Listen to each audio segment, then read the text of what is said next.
Hello, everyone. I'm Melissa Budzinski with Gilda's Club Grand Rapids. We are a free cancer and grief support community. We're so glad that we can come together on this platform and connect with each other while we're all staying safe. We hope that you are all well, and we really look forward to seeing you again when we can get back into the clubhouse.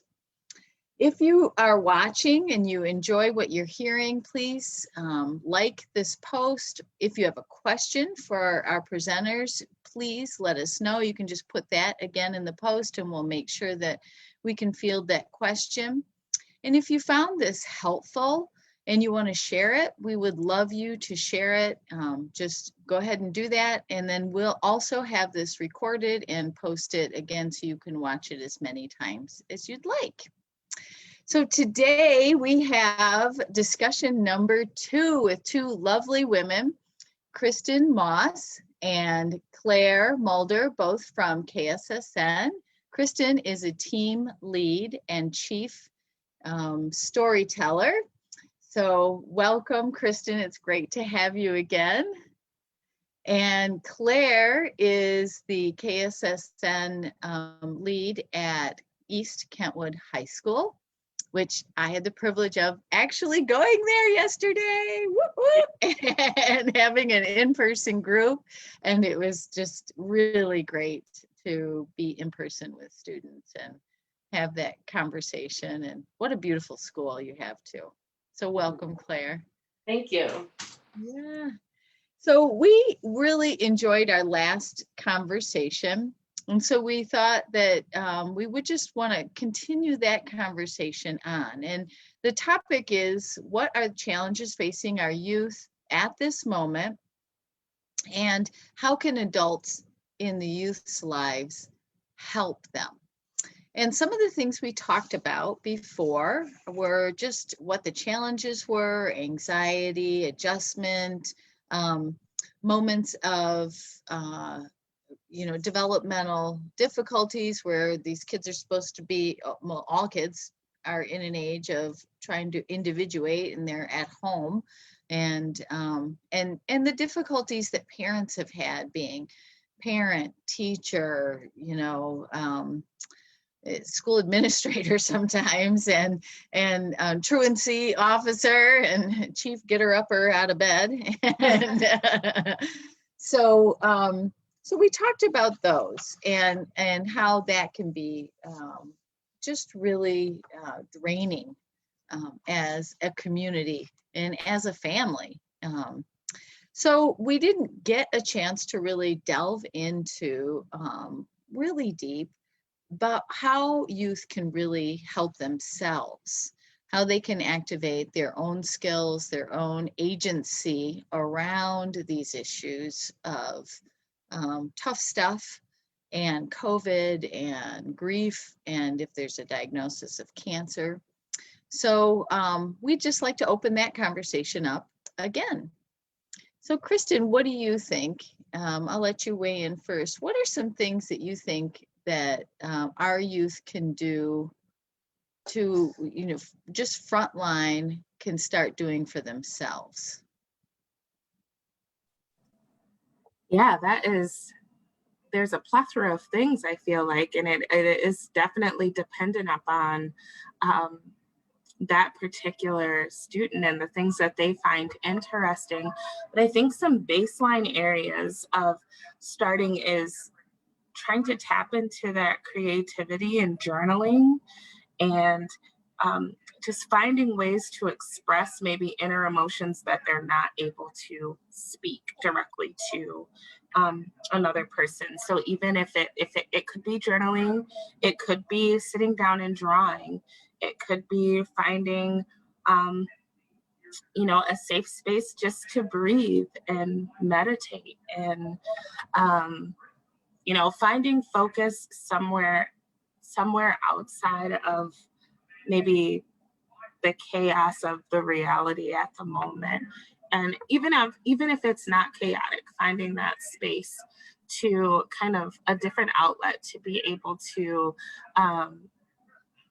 do something different and be conscious of what's happening in that something different, and maybe those areas where you're not having to focus on something like your schoolwork or what mom and dad are telling you, or whatever guardian is telling you to do, or the fact that you can't go outside, or the fact that maybe gaming is getting on your nerves now because that's what you've been doing forever now. Just finding something different and being able to be conscious in those spaces and try to recognize, like, what is my body telling me? Like, what am I really feeling? Or things like that.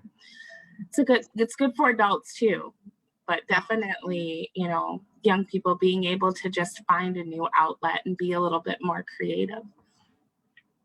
Oh, I think that's a very great idea. And you could even combine some of those things, right? There's lots on the internet about this, but art journaling, where if you're not into writing, I'm dyslexic. Writing is not, it doesn't feel therapeutic all the time to me. So drawing or pasting things or painting or, you know, however that works, taking dirt and, you know, spreading it all over a piece of paper, however that feels good. And it can just create a journal in that, just doing that. So I think that's great advice. Thank you. How about you, Claire? I really first want to echo what a lot of what Kristin said, but specifically where she said, start to be aware of your emotions and start to be aware of your feelings, like whether it's like your emotions or how your body feels.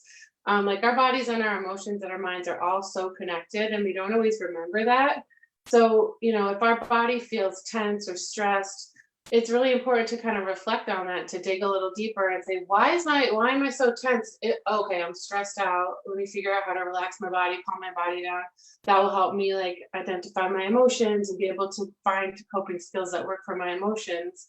And I really like too what you said, Kristin, about like trying different things. I feel like so many times our kids at school that I work with or other kids will hear like, do meditation, do mindfulness. And they try it once and they're like, no, that doesn't work. Nothing's going to work for me.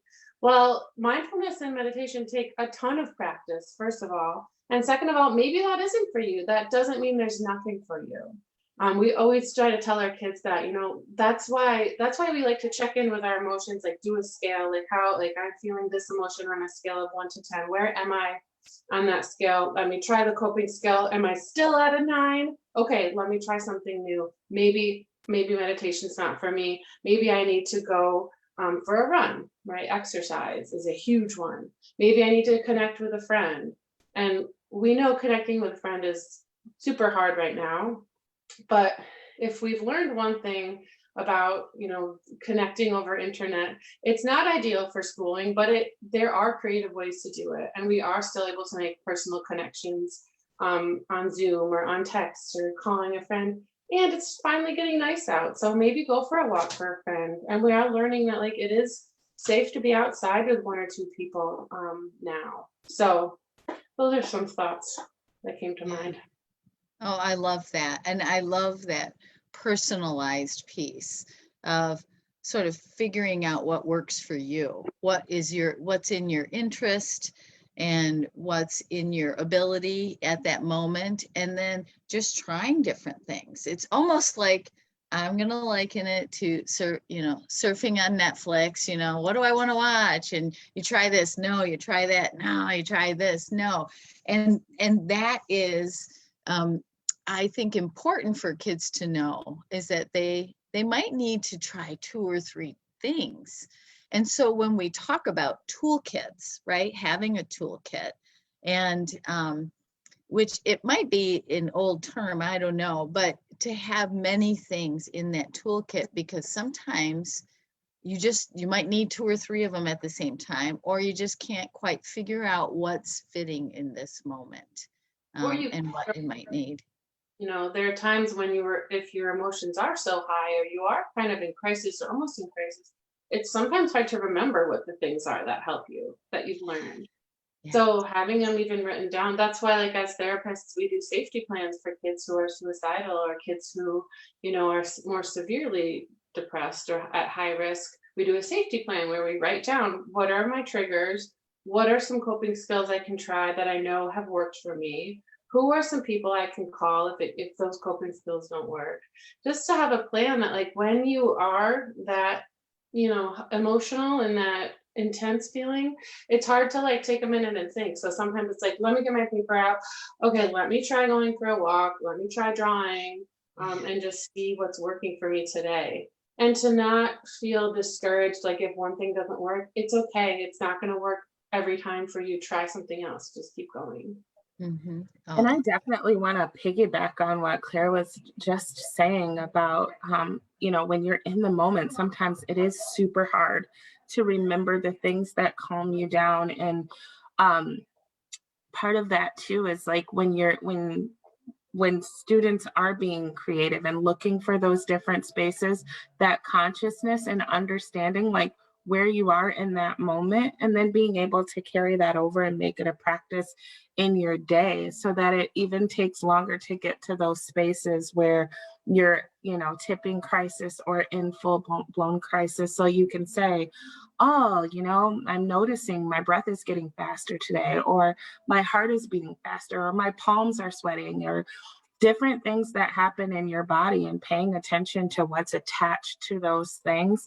And again, that's the same for adults. Like students can definitely do this, but adults can do the same thing. And parents can also be very active in that when they're seeing things where they're feeling maybe their child is stressed out or something like that, and asking like, what are you feeling right now? And I don't necessarily mean like sad or angry or things like that. Like, is your heart beating fast? Is your body hot? Like all of these things that could be happening and helping to bring, being a support to help bring consciousness to those things that are happening, so that we can start maybe calming earlier in some cases. oh, that's such a good point. I often use the analogy of a pop bottle, is that when you have a full pop bottle and you shake it, all those little bubbles I say are all our feelings inside. And when you shake it, what happens? It explodes. But if the bottle is half full and you shake it, then it doesn't explode. It might fizz up and it might put a little pressure on the top, but it doesn't explode out all over. And that when we learn how to manage on a daily basis our self-care, our emotional health, that brings that level it down, and so that we're not always at that tipping point. And so it does take practice, and sometimes it's just 5 minutes a day of doing something that helps you to identify, taking deep breaths or tapping in, just seeing, you doodling, or even I love, because a lot of times kids are already doing these things, doodling while they're in class, they're petting their dog when they don't know it, rubbing, I love to rub soft, feeling, blankets or, shirts or whatever. And so you might find yourself doing this, and then it's just that awareness then, right? It's bringing that observer online and developing that observer. Oh, that's comforting to me. Okay, I can use that. Yeah, in a moment.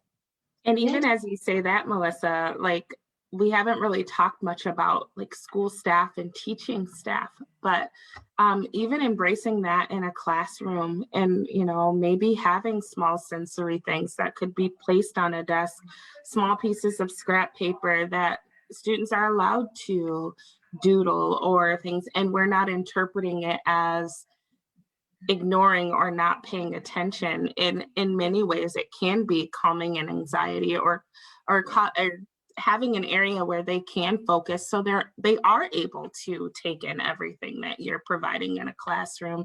Sometimes we have to meet that need as well, and so all of those sensory things or things like that, they're not always distractions. Sometimes they are great coping mechanisms and tools to have for students to even be able to pay better attention in a classroom.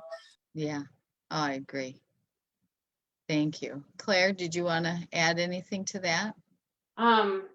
I forgot. I was going to say something and it just slipped my mind. It'll come back to me It though. will. It'll come back.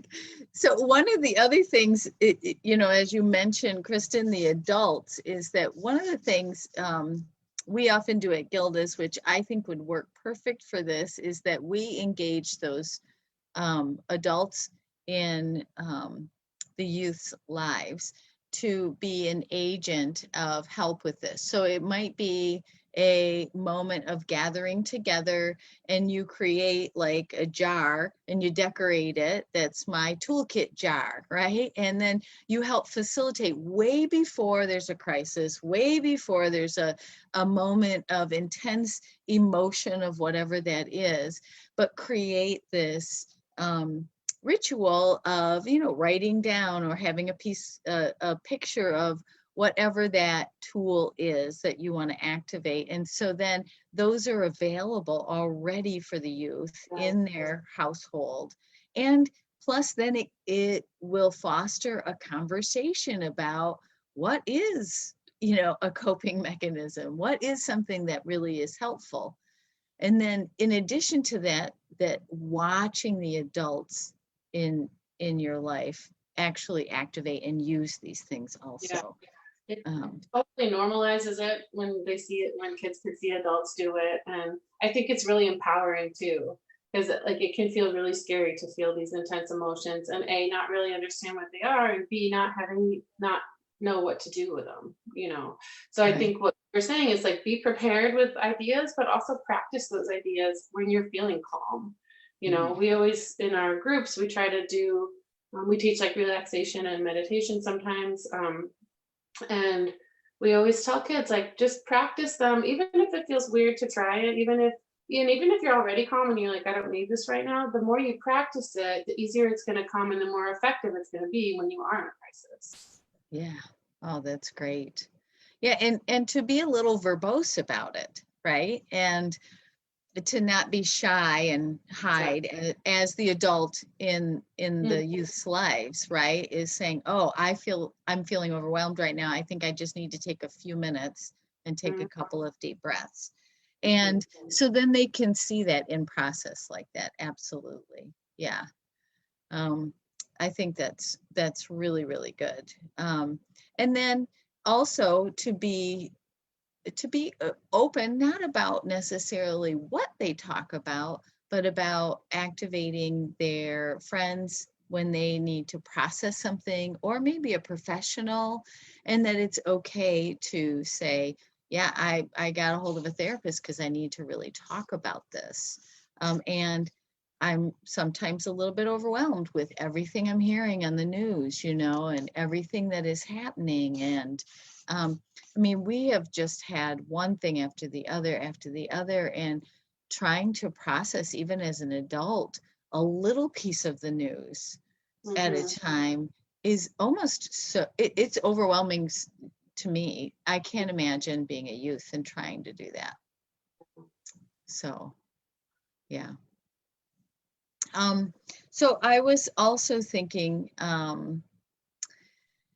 we had some ideas about how adults can really be good advocates just by becoming more aware of the youth in their life, right?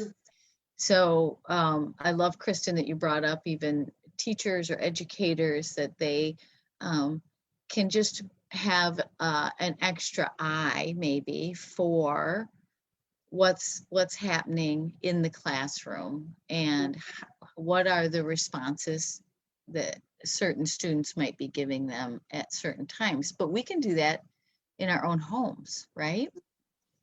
So do you guys have any thoughts on that?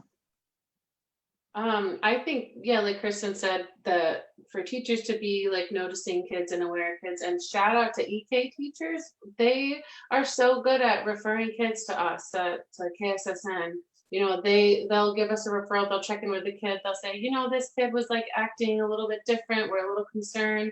And it's so easy for us to just go either call them down, from their class and do a quick check-in, or if they're remote, we do an email or call if we can. And sometimes we'll do a Google Meet with a student and just say, sure, we know this is like a crazy time, we're all feeling it, how are you feeling? A couple people are worried about you.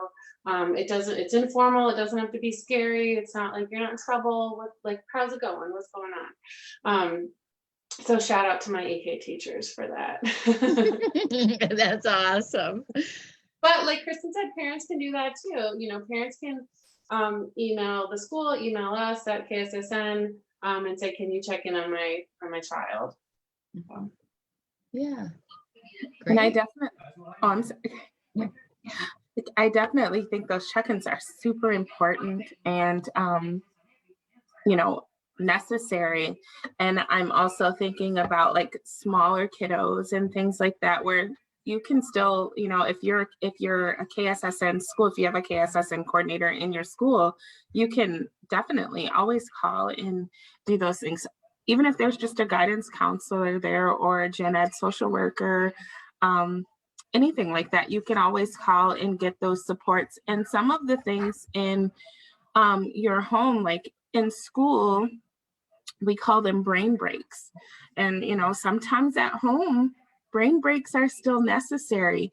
And for, a kiddo to see maybe the whole family moving. So if a kiddo, you see that they're starting to get maybe a little tense, or even if they're tired or anything like that, and you see behaviors changing, you can do a 30-second or 60-second just brain break. You could turn on a quick song on YouTube and everybody dance crazy to it, or anything like that always like just kind of brings down some of the tension and some of the things that are happening.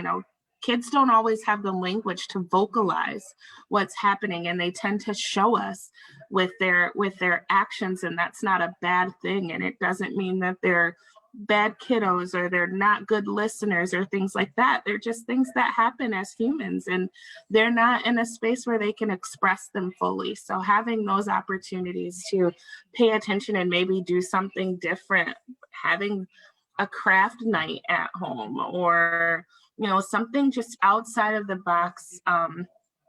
My little one likes to dance, and so that's why I use dancing a lot. And she is fueled way more when everybody participates in the dance with her than when she's just dancing around the house. There's a lot more connection and enjoyment she gets out when she's not feeling alone in that space.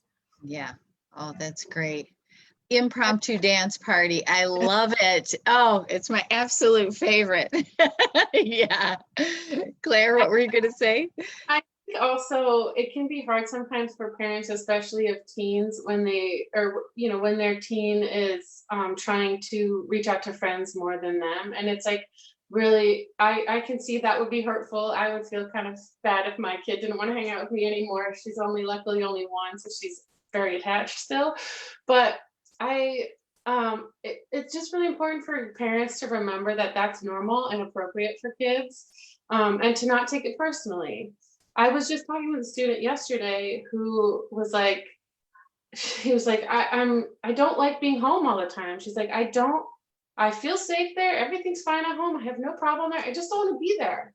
And like, they're just stuck there, and it's just a struggle for them to connect with peers, especially if they're remote learners. So try, if you can, to let them like hang out outside with friends, or do an extra FaceTime with friends, because that is it's so important for them, for their growth and for their mental health.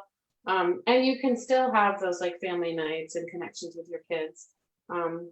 But it will just kind of bring tensions up if parents get defensive and like too hurt by that. Oh, I love that. And I just want to say that it's, instead of being an either or, it's a both and. It can be a both and.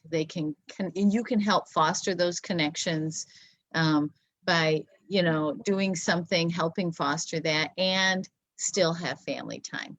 Right. And child see that and they'll appreciate that, you know, and like the kids that I talk to, they're like, I love my parents. I want to spend time with my parents, but I don't want to be home all the time. And, you know, I get it. So yeah, I think it's really important to remember it is both. It's, you know, your kid will appreciate that you see them and you see their needs and you see where they are developmentally, and you're also there for them no matter what and want to connect with them. Yeah, And that's great. Claire, thank you for bringing that up. I don't have a teenager yet, but it's coming quickly. And to like, I feel like COVID has forced all of us to be more creative in how we interact and how we communicate. And even as you were talking, Claire, I was just thinking about parents being able to be creative in that, like giving your kid a random gift of a card that says, hey, this is, you know, 3-hour time. I'm putting this money in here and I will fund a friend for you to go to wherever they can. You know, right now we know we're in the pandemic, but even if it's just like, you all can walk around the mall and I'm giving you $10 each to be able to stop at the food court in your walk around the mall, or, you know, just being creative in things that also show your, as much as I know it is hard for a parent as kiddos start to disconnect in small ways, you know, at the very beginning from co-sleeping on up, you know, it's those disconnections are difficult as parents. So knowing that you can still be a part of that and foster that and allow them their independence as well. And then in that time, make sure you're taking care of you. Yes. Yeah, I agree. Is that, you know, maybe even trying to connect with your friends at the same time, having a picnic. And, you know, if you can't go out and get something, you know, your kids can have their own picnic and you could, you know, hang with a friend or whatever. Yeah, I think it is really I think we talked about this a lot last time, but just to touch on it again, it's just how important it is to validate them. Because like, I know that you all parents are feeling a lot of things during this pandemic, but also so are your kids. So just validate, like, yeah, this is really hard. And it's okay that you're feeling that you're struggling with it. I'm here for you, you know, because it just goes a long way for a kid not to feel, or for any human to not feel diminished or kind of cast off. Like, yeah, your feelings are real and important. Goes a long way. Yeah, and I'm going to take that a step further because we talk about this at Gilda's Club quite a bit, is that that honoring how someone feels and trying to cheer them up or help them forget it are two different things. That trying to cheer them up or help them forget it or look at the bright side or something like that is diminishing to a person's expression. I'm sorry. Well, go ahead. I cut you off. Positivity. Say it one more time. Okay. Toxic positivity. Yes. Yeah. And that it's okay just to listen and say, that sounds really hard. And sometimes I feel that way too. And to just allow yourself to sit in it and honor that.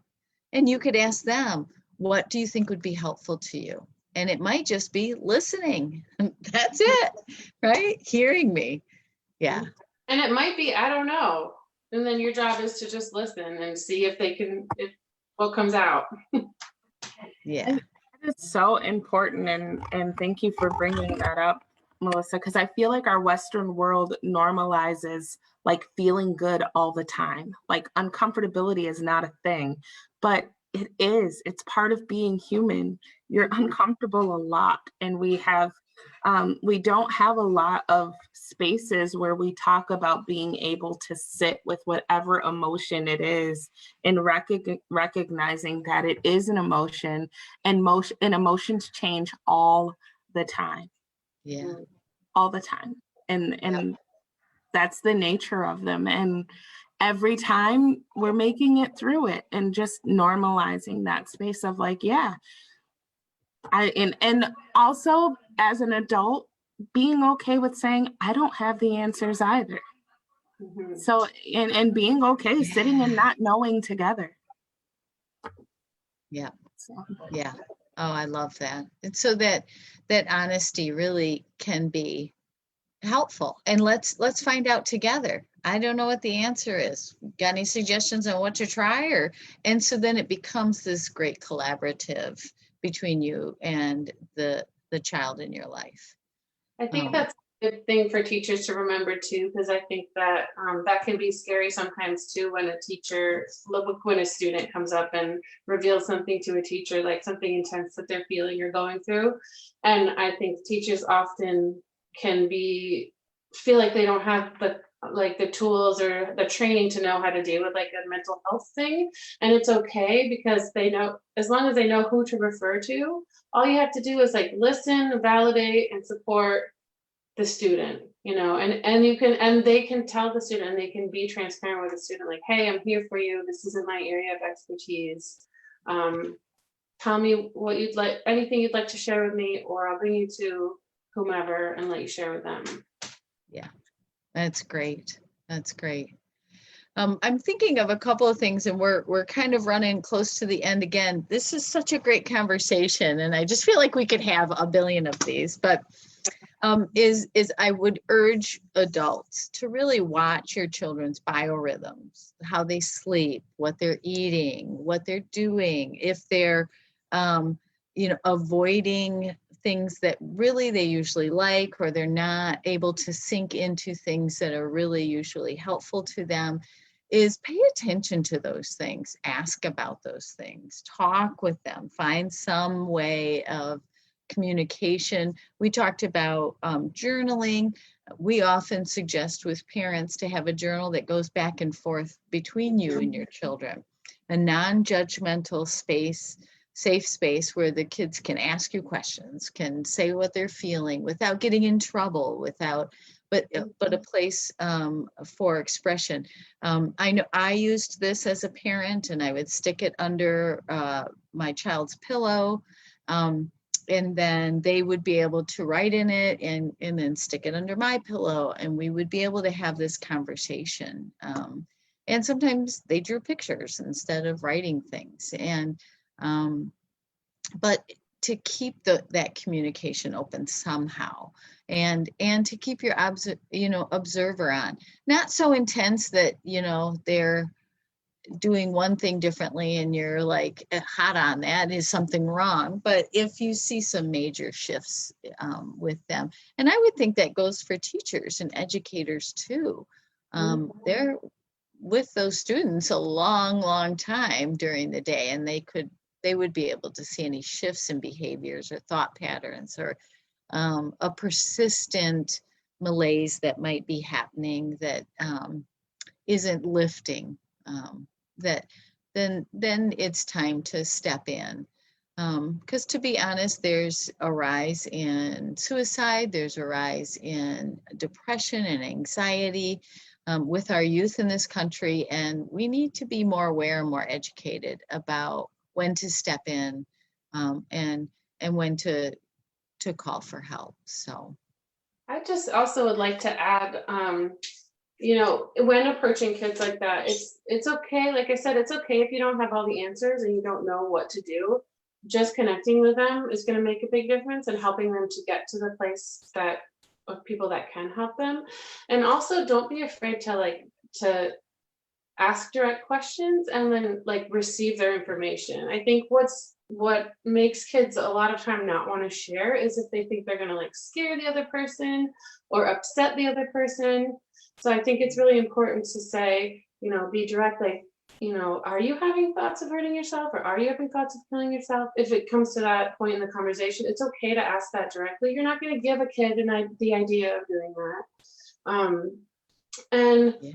I can handle the answer, that would be I think the worst thing is to let them know that you don't want to hear the answer, or you're afraid to hear the answer. Let them know, I can handle this answer and I can help you get to somewhere safe. I think that's a tip that might be helpful. Yeah. We talk often about, we just want to make sure everyone is safe. Yeah. And your safety is important to me. Your life is important to me. Mm-hmm. That this isn't a judgment call. This is really just a need, right? Mm-hmm. And let me help you get connected with that mm-hmm. needing and get it fulfilled of feeling heard, seen, and yeah, and supported. Yeah. Great. Kristin, any last words for you? No, I think I'm in total agreement with what Claire just said, and I guess the last word would be to, like, this is a journey, so don't beat yourself up over it either. Yeah. You know, none of us have 100% all the right answers. You know, if we did, we'd probably be running all of the countries, but I mean, even our world leaders don't have all the right answers, and just know that that's part of being human, and it's okay. It's okay for all of us, and we're all on this journey together, and here to help support one another. Yeah, I agree. Thank you for that. Claire, any last words? I just want to agree with Kristin that we're in this together. You're not alone. We're all feeling the stress and the anxiety of COVID times, and we're here for you. So find your community, find your people, and please don't be afraid to ask for help if you need it. And well, we're here for you. Yeah, you're not alone. That's great. Thank you. Well, yeah, and I just want to echo yes, yes, yes, yes, all of that. Reach out, reach out, reach out. Parents, adults, youth, if any of you have questions, reach out. And I don't think I said it earlier, but KSSN stands for Kent School Support Network. I'm like, what was that last letter? And many of our schools in our area have KSSN workers in them. They are social workers and guidance counselors that can really help connect your children to services that they might need. And so just, you can get a hold of them on the website, or you can get a hold of them in your school, or ask your school administrator or school social worker if you have a KSSN worker there. And get connected. So, and if anyone out there is new to Gilda's Club and is on a cancer or grief journey, please give us a call, 453-8300, or look on our website, gildasclubgr.org, and we would love to get you connected to our free support community. Support is here in Grand Rapids, in the schools, out in the community. Just reach out. We'd love to help you out. Thank you so much, ladies, for coming again and being with me and continuing this conversation. I think I speak for the community at large in saying we are just so lucky to have people like you working with our youth and supporting us. You know, really, I want to say from the bottom up, from the youth up to the adults. So just really, really appreciate all the work that you do. So thank you. Thank you. Oh, yeah. All right, everyone. Well, we look forward to seeing you the next time. We'll have a book reading and some activity. And again, if you have any questions or thoughts, if you thought this was helpful and you'd like to share it, please do. Otherwise, we'll see you next time. Take care, everyone. Bye.